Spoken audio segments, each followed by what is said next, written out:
Finally, a movie for those that were begging for some teenage romance with their nihilism. The Fault in Our Stars follows Hazel and Gus, two teens whose relationship starts in a cancer support group, and how they choose to deal with the journeys and trials of not only living with that disease, but of living with love. Based on a best-selling novel and starring Shailene Woodley and Ansel Elgort, who strangely enough both also starred in the teen novel adaptation Divergent, the movie tries to capture the nuances and depth of life, love, humor, death, and just being a teenager. And somehow, for the most part, it succeeds. I think I really liked The Fault in Our Stars, or if nothing else, really enjoyed spending time with the characters in this thought-provoking story. Two things I'm not necessarily used to in these tween adaptations. I'm still trying to shake the nightmare of endless love out of my soul.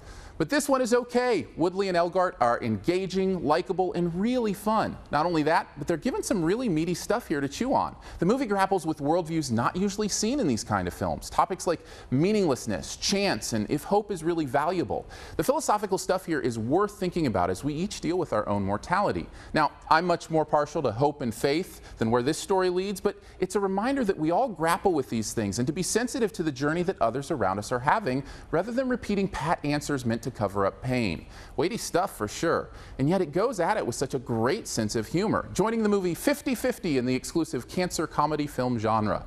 In fact, I thought that very genuine sense of humor was the best thing about it. Sure, much of it was gallows humor, but I really thought much of it was clever, fun, and I found myself at least smiling through much of the proceedings, which is saying something for a tearjerker like this. The movie isn't perfect though, and falls into many of the same traps that most teenage romances do, primarily being that it's just so sappy at times. I mean, I get it, that's what the audience might want, but I think it can steal some of the reality of your story, especially in a movie that seems to be about how those things are often cloying and shallow. The writer in this case seems to want to have it both ways, a world that faces the reality of pain but also still has the puppy dog cuddles and ooey gooey romance. Sure, life is filled with both pain and pleasure, but when you stretch the reality to serve the good stuff, your schmaltz runs the risk of tainting your truth. Overall, The Fault in Our Stars is a well-done, powerful, and surprisingly funny look into struggling with life and death. Though I didn't find any fault in its stars, who both gave great performances, I did find fault in its inconsistent story, enough to bring it down to a still solid B.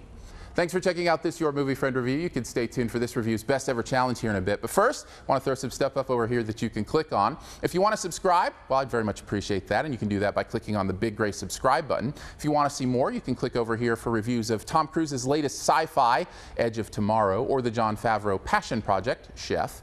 You can also click the logo right up here to go to the all-new YourMovieFriend.com, where you can find a searchable database of reviews, as well as the written text of these videos. And finally, this review's best ever challenge, where you name the best movie ever in a particular category, and also try to identify my choice. What is the best young adult novel movie ever? I like the one where my favorite quote-unquote new girl plays a grade school music teacher. Drop your own answer and a guess at mine in the comments, and the first person to guess mine does get a point. Thanks, and please subscribe.